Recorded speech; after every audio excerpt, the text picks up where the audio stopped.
This is the Eye for an Eye channel. Welcome to today's show.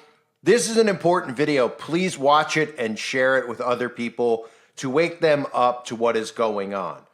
I want to start by saying, in the beginning of this video, so everybody has an understanding of what's going on, all of the chaos and all of the destruction we see going on around us, from the cities being destroyed with crimes on purpose to the outbreak that we just went through for a couple of years that continues to quietly go on, all of these things, one after the other, is for what I'm about to show you, which is the digital infrastructure system. Now, that has to do with the digital ID, which I've talked about over the years. A subscriber on the website by the name of Jesus Saves, which is a great name, shared this recent article about the UN and Bill Gates. Of course, this is all stuff we know ties into all these globalists like Bill Gates, but the UN launching what they call the 50 in 5 campaign, which will accelerate the digital public infrastructure. And if you go through the UN and the World Economic Forum's videos over the last decade or so,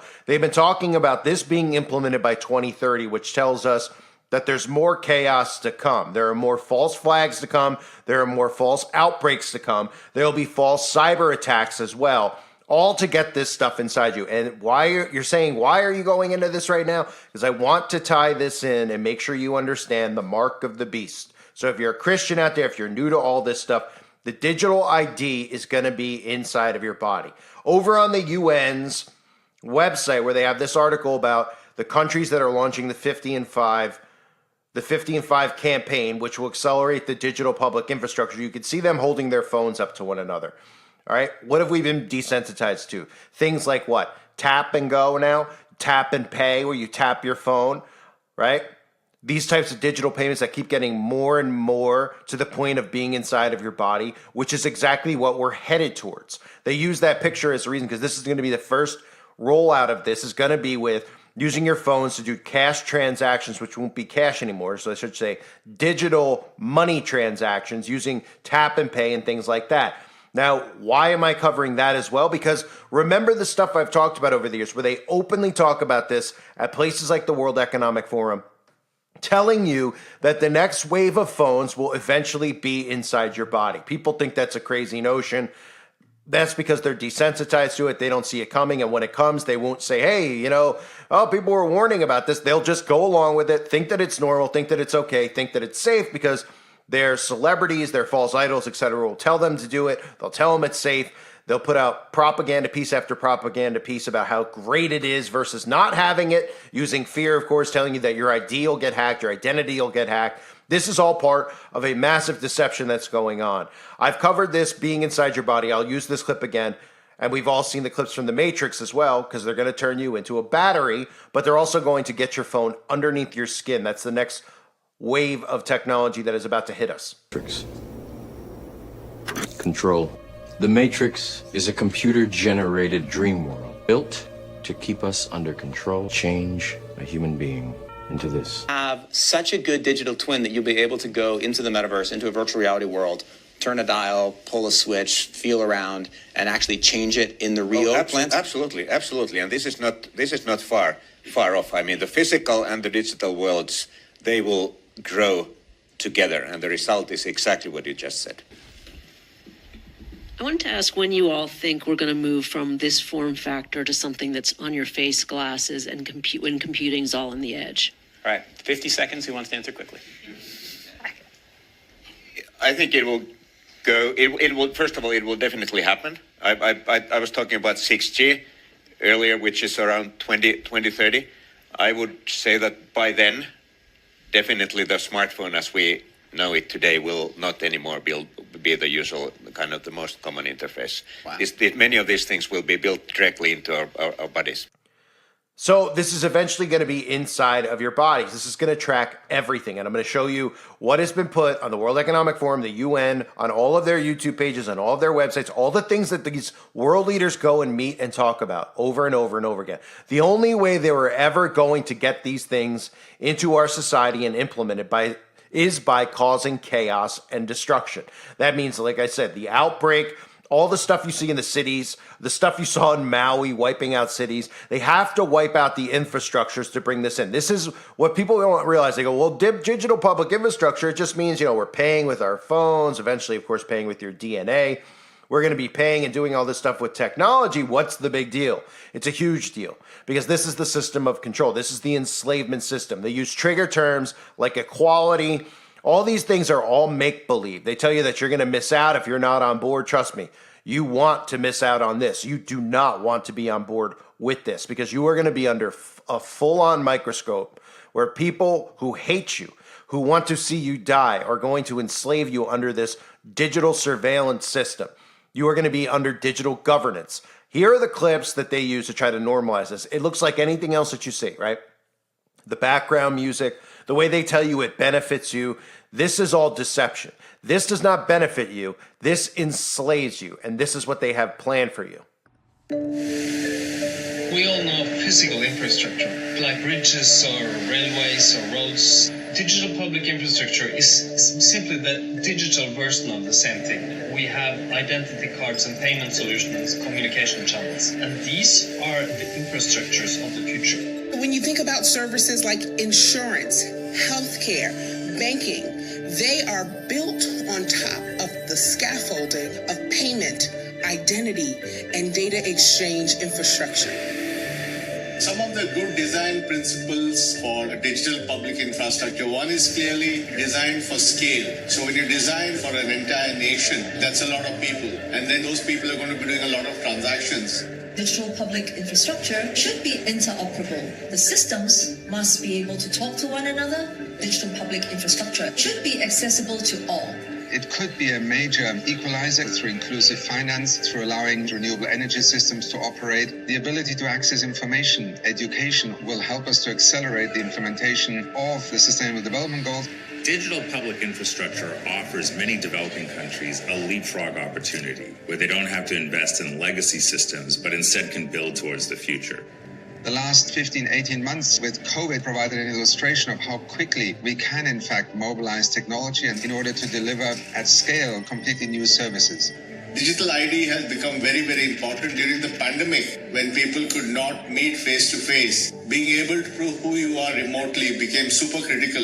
As we rely more on digital for our work, our play, our communication, our entertainment, our democratic rights, it's very, very important that we don't create a divide. Now's the time for all parties to come together to ensure that we have good digital public infrastructure that benefits anyone. Technology doesn't wait for people. And if we can't come together and organize and collaborate in a way that benefits all of society, these digital public infrastructure systems will get developed, but they will only benefit the few, and they will not be in the interests of all of society. We are at a point where the realm of possibility is almost endless, but we have also learned that in order to protect that possibility, we have to put some parameters in place. We are looking for a much more distributed and conducive digital regulatory framework that allows the best in human ingenuity to also serve the best in development terms. In my mind, it is equally about people and skills. And for a sustainable digital future, investing in upskilling and reskilling people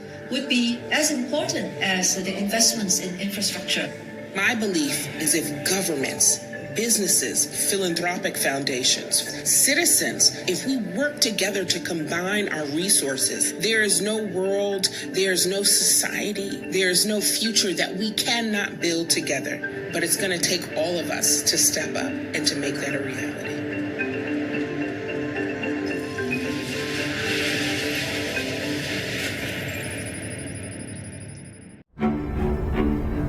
When we think about what we would be facing right now without internet connectivity, it would be much more devastating than it currently is.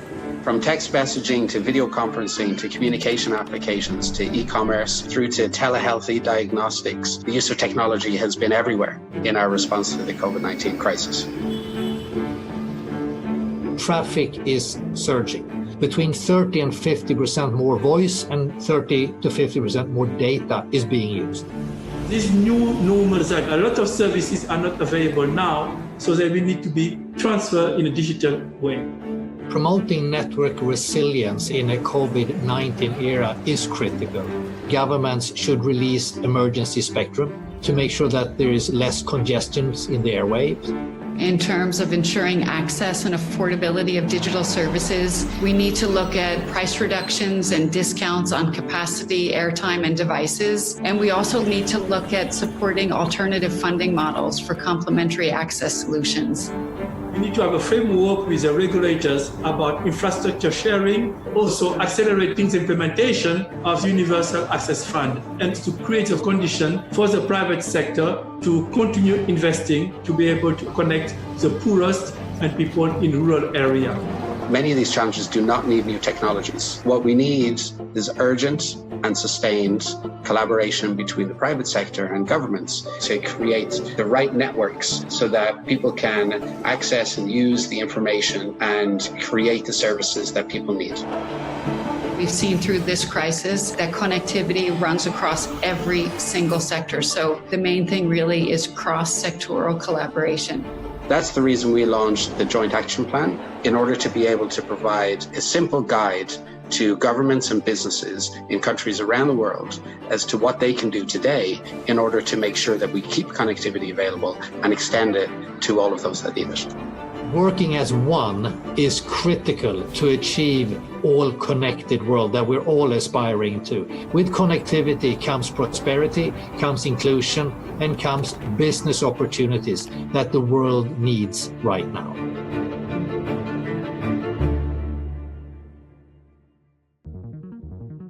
Digital public infrastructure may be intangible, but much like roads and railways, it is essential for societies. Built responsibly, it can empower people to take action and equip governments to build more robust economies and more resilient communities.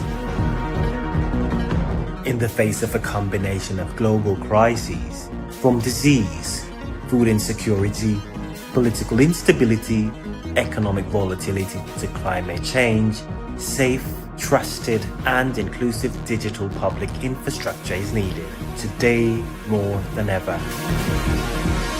2.4 billion people are facing food insecurity, and roughly 800 million people live in extreme poverty. 1.4 billion people still lack access to formal financial services, 64% of which are in low and middle income countries. Countries are coming together to foster a new model of digital cooperation that can increase farmers' incomes by improving crop yields, and by 2030 can ensure access to digital payments for an additional 500 million people. Now is the time to seize the moment, to invest in and share knowledge on digital public goods, for us to address global challenges together and achieve the Sustainable Development Goals. You've definitely heard of digital public infrastructure, or DPI, but can you explain what it really is? Let's take a look at it through the eyes of billions of people at the risk of being left behind. Meet Amari.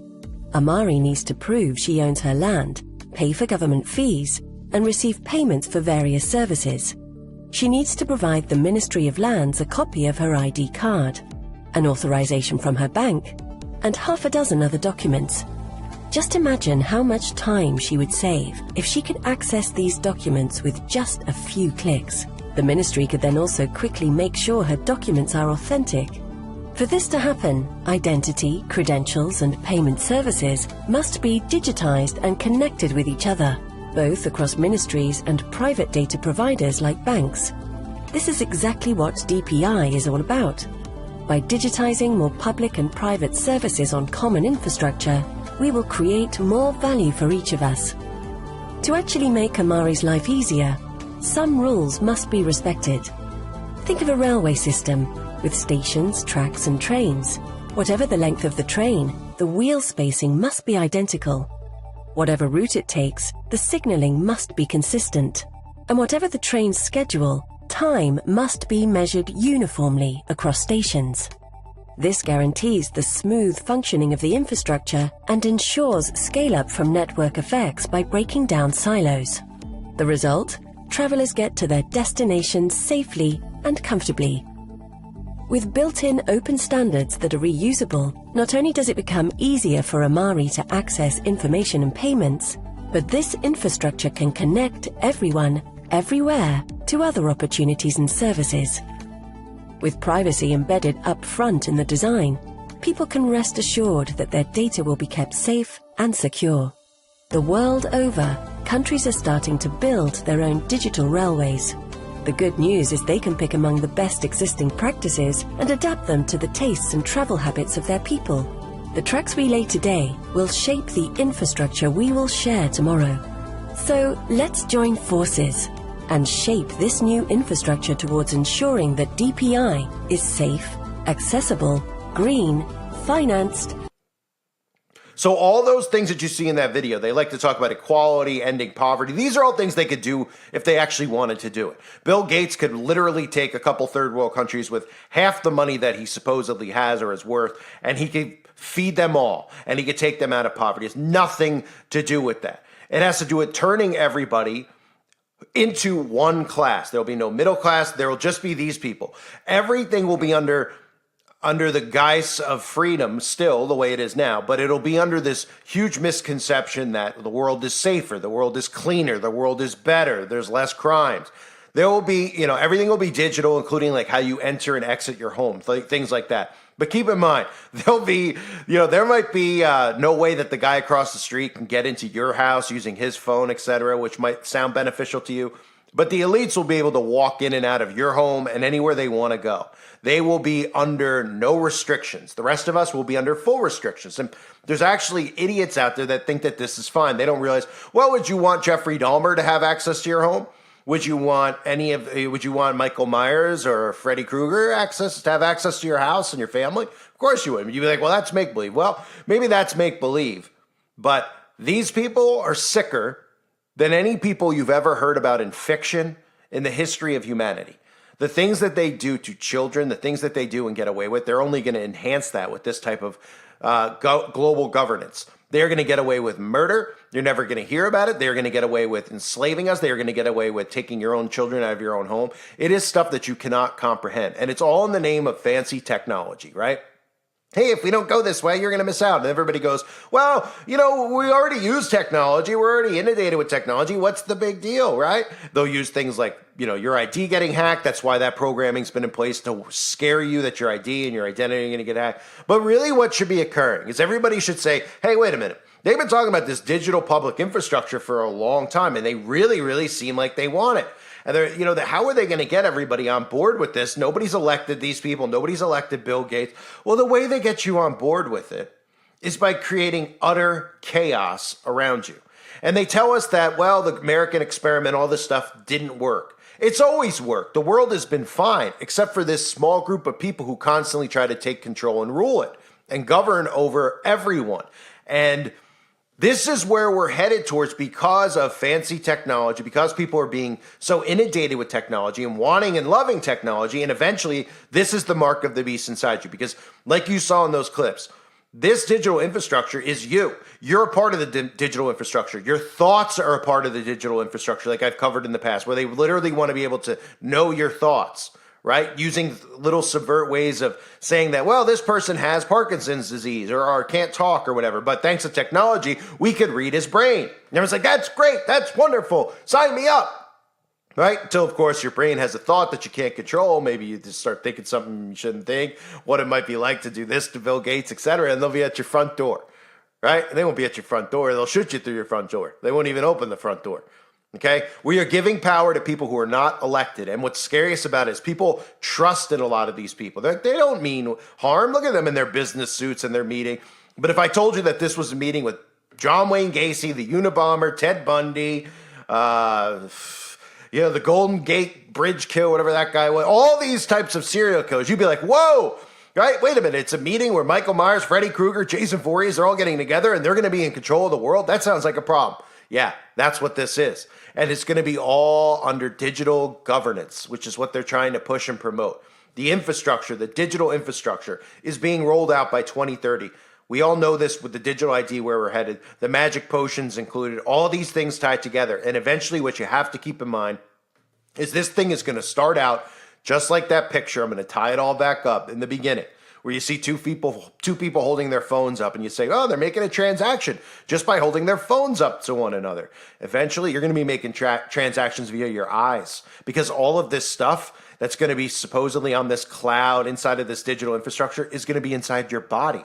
Okay, when they alter your DNA, which they're already doing, and your genetic code now has this embedded inside of it, you won't need your fingerprint. You won't need your Oculus, your eyeball, retina scan, because you'll be able to just walk in and out and do these things because you won't be human anymore. Your DNA will be genetically modified and coded with technology.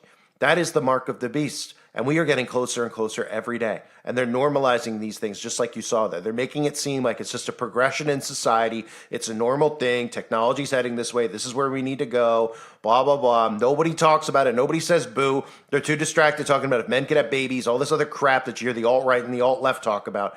And we're letting these people get away with this stuff. This is what they've wanted. This is the most common sense talking point you could use. This is what they've said that they wanted. How would they get it? By destroying the current infrastructure. That's why they're letting criminals run amok. That's why they're literally using direct energy weapons to destroy cities. Everyone's like, why are the libs letting the cities be destroyed?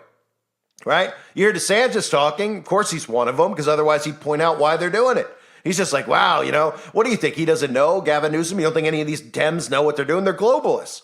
They've been told to destroy the infrastructures and destroy the cities. Doesn't matter. No one's going to vote anyway for them. They're still going to win. So it doesn't matter. They don't care. They don't have to put on a smiley face so they get votes. They're destroying the cities. The votes don't count, and you're going to have to deal with it. And then the phoenix is going to rise from the ashes. So they're letting all this stuff happen so that they can bring in this digital infrastructure, this digital governance. And they're using things like inequality and all these types of trigger terms to trick you. Because you think that the inequality, if you're black and you're listening, you're like, that has to do with me because I'm black, and they're going to give me, make me have equal rights, even though I don't even realize all these talking points they use are not really true. Not everybody's racist. There's some people who are. It's really these people who are doing this system and responsible for the creation of this system. They're the ones who are behind all this stuff. But when they talk about inequality, they're not talking about gay, they're not talking about black, not talking about Hispanic. What they're talking about is equity, equal equity, which is nothing, owning nothing, being happy, and being enslaved to their system. So the talking points in here are all the same talking points we hear the celebrities talk about. See how this stuff ties together? Equal rights, love wins, all these things. These people who they show in the videos that they put up who are poor in these third world countries easily could be taken care of if these people didn't own 75 private jets and 50 million homes and buy up all the farmland so they can control the food. Bill Gates owns all the farmland. Why isn't he sending food over to third world countries? Oh, right. Who am I to say what he does with his money, right? But they could say, well, we could do with ours, and they certainly could say who's allowed to make money or isn't allowed to make money based on their opinions because they don't want to be outed for what they truly are. This entire thing could be summed up for people out there that think that this stuff isn't real, and they say, well, I don't really understand what we're headed towards with digital ID. It doesn't sound like a big deal. What's the difference with having a license, right? These monsters have given you the headache that you're dealing with on a day-to-day basis, not just from the radiation from those towers, as they show you in those videos, but from all the chaos being ensued. They're doing it. They're doing it by design, the outbreak, all of it, so that they could reset everything and bring in a new infrastructure, an enslavement digital infrastructure. They'll be the ones in control of it, and you'll be the one who's a slave to it. I thank everybody for being here. Hope to see more of you over on the website. Uprising Revival, you get a lot of great content like this, and you could share stuff with me so we can interact with each other and all obviously have an idea of what's really going on. I hope this video was helpful. I recommend you share it with other people. Everybody needs to wake up. This isn't about black, white, gay, straight. This is about a group of sadistic psychopaths who are doing this to us. Okay, they're dividing us and doing all this stuff so that they can bring about this system where nobody who's elected, Gates, none of these people are elected, are going to be in control of us. It's going to be a total nightmare, on top of the fact that what it really is a totalitarian hellhole that they're creating, all of which will be ruled by these wicked people who are no sicker than any psychopath we've been taught about in history, in this country, in this world. From Jack the Ripper to all these people are 1,000 times sicker, I can guarantee you. If you read the books that the occult read and the rituals that they perform with children, etc., you can't even imagine. And these are the people who will be in control of us. No thanks, I'll pass. I thank everybody for being here. Hope you're all well. God bless you as always and your families.